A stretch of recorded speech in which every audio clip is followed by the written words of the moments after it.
Watch review time.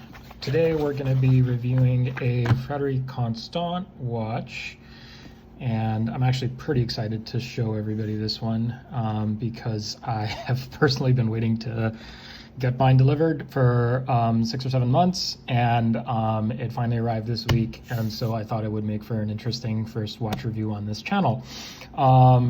This is the Frederique Constant Slimline Monolithic Manufature, which was announced, I believe, early last spring, and I think is now has been shipping out, and I finally got mine. So it comes in this nice wooden box, and I'll get into the specifics of the movement and what makes this watch so crazy special in just a second. But to start off with, I just want to show you what it looks like. So it's a classically styled dress watch, comes with brigade hands, printed numerals on the dial in Roman numerals, has a date wheel at 12 o'clock, and this cool little window is, you can see on the video, is oscillating, but what exactly that is, I'll get to in just a second. So we're going to put actually that to a side. This box actually comes with a cool little drawer at the bottom, which you don't see in too many watch boxes. Kind of makes it cool and useful for storing your documents. Let's put that to a side and come back to this guy. Like I said, I've been waiting for this watch for a really long time because it has a brand new movement that has never really been attempted before in watchmaking. What that movement is basically a high frequency silicon oscillator for the actual timekeeping function. And that's what you see vibrating down here at the 6 o'clock hour marker. Some aesthetic things first. What you'll see is the seconds hand is actually gliding smoothly. So as best as I can tell, this is the first time in a watch with a purely mechanical movement that this has been achieved. And so by purely mechanical movement, I mean the timekeeping function, the mechanism itself entirely consists of just parts that are moving back and forth. There's no electronics or electric circuits or anything of that sort involved. It's all purely just mechanical parts and their mechanical motion. So what we have here is a stainless steel case, 40 millimeters in diameter. The lug to lug that I measured is about 46 millimeters, and the case, as you can see, is got a dome sapphire crystal. The strap is alligator leather. In this case, it's black, and it comes with a signed Frederique Constant clasp, which is actually quite nice to use, and I'll show you what that looks like in a second as well. There's, like I said before, brigade style hour and minute hands, the seconds hand, and then the date wheel at 12 o'clock. So let's get this off and show you what it looks like on the wrist.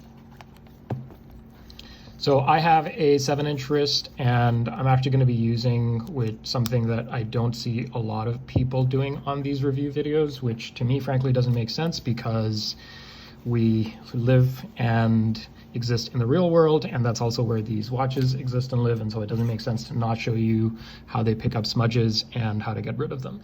So as you can see, it's actually quite nicely sized. It sits and looks very contemporary for 2022, and the strap itself is quite comfortable. I'm still breaking it in. Obviously it came pretty stiff out of the box because it's actually quite nice as far as alligator leather goes, and the lug width on this is 20 millimeters. So I'm actually going to take it off now so I can talk more about it and maybe show you a little bit of the case back.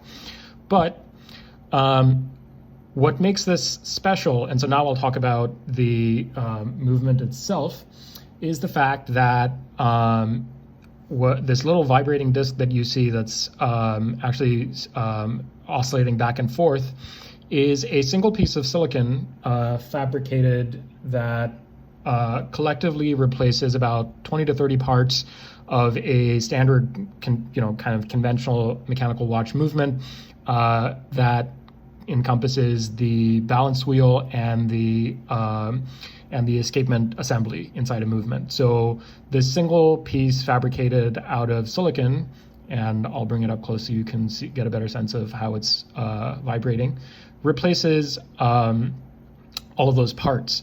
Now, because it's made in a single piece out of silicon, and because the amplitude at which it's oscillating is much less than what you get in a conventional movement, where you'll see a balance wheel kind of swinging back and forth in a much greater amplitude, what you can do is have this watch's movement run at 40 hertz, or 288,000 vibrations per hour.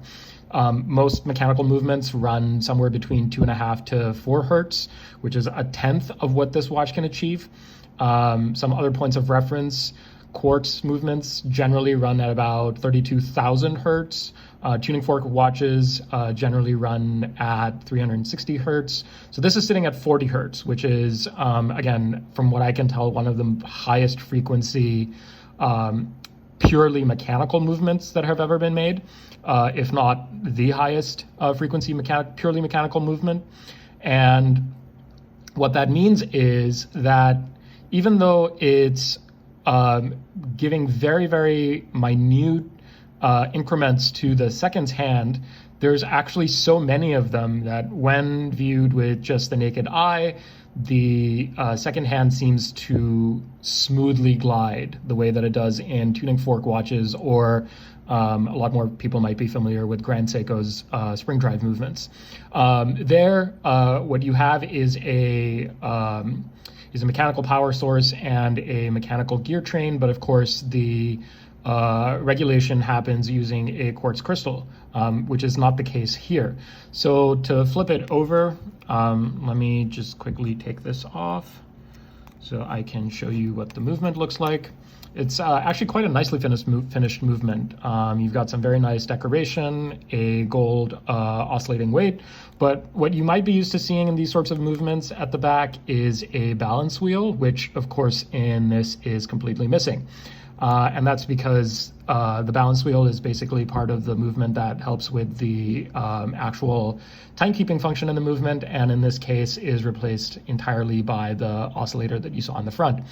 It's a 19 joule movement, and that also is a slightly lower joule count than you might be used to in modern watches because it has fewer moving parts, but still very nicely finished, nice to look at.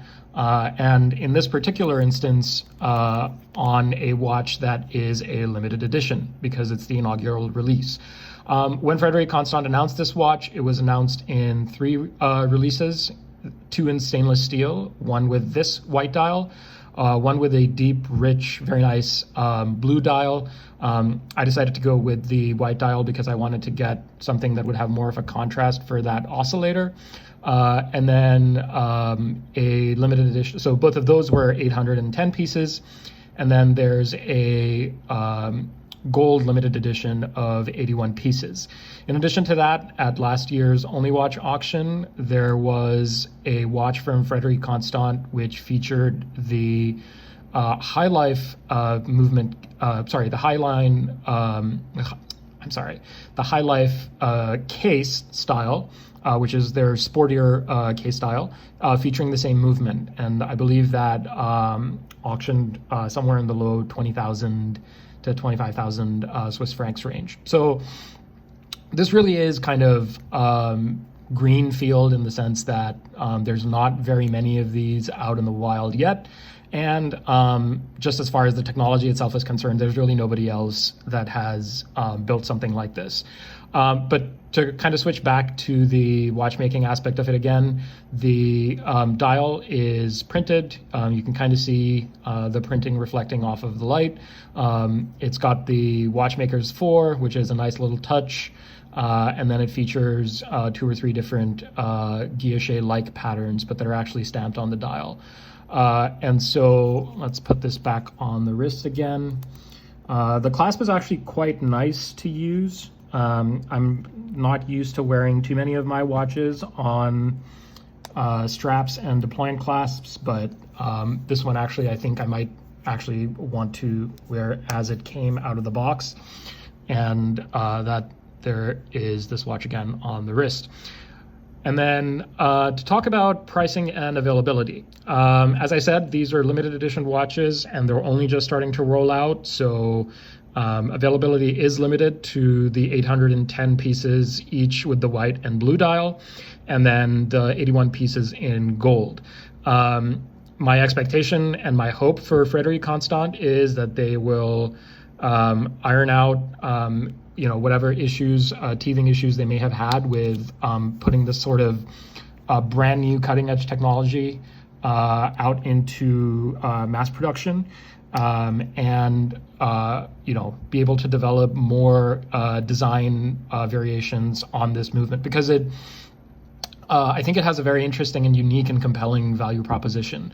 The gliding seconds hand, of course, is a totally interesting characteristic, shall we say. I wouldn't say it's a complication, but it's a very interesting characteristic of the way that the time is read off of this watch, or really any watch. And unless you're veering into tuning fork watches or spring drive or electric watches or even some quartz watches, you're really not going to get the sweeping seconds effect. And so in that sense, from a purely innovation and engineering standpoint, it's really remarkable that Frederique Constant is possibly the first brand to have made a watch with such a smoothly gliding seconds hand that depends exclusively on mechanical motion in its movement. The crown is also quite nicely faceted. As you can see, there's just two positions on it. The first position that you pull out sets the date. Second position that you pull out sets the time. It is a hack in seconds movement, but the starting and stopping is a little unusual in that it doesn't happen immediately. From what I've understood with just a little bit of time that I've had with this watch, pulling the crown out disengages the oscillator from the rest of the movement, and then it takes a while for the seconds hand to kind of power down and then shut off. And then again, when you push the crown back in and want to start the watch up, it takes a little bit of a shake to get the oscillator going again. So those are some minor differences from the way that this watch runs from your standard run-of-the-mill mechanical watches. Other interesting things here would be the fact that this doesn't really have any real competition. Because it's so new, there's really nothing in terms of secondary market value to talk about.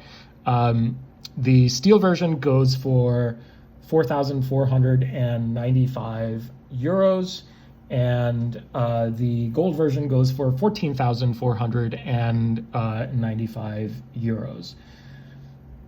The last thing that I would say about this is that as an enthusiast and as a collector myself, I think that this is a very, very interesting and important watch to have come out at the time that it has, because so much of what watchmaking and watch collecting is about these days is not necessarily about the technical innovation that's possible. And so it's very heartening to see brands pushing the envelope in much more fundamental ways when it comes to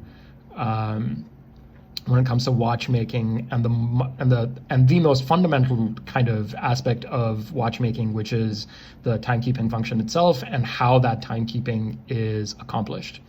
So yeah, this is once again the Frederique Constant Slimline Monolithic Manufature, limited edition in stainless steel. I hope this was an informative review. If you have questions, please leave them in the comments below, and we would be more than happy to answer them for you. And until the next review.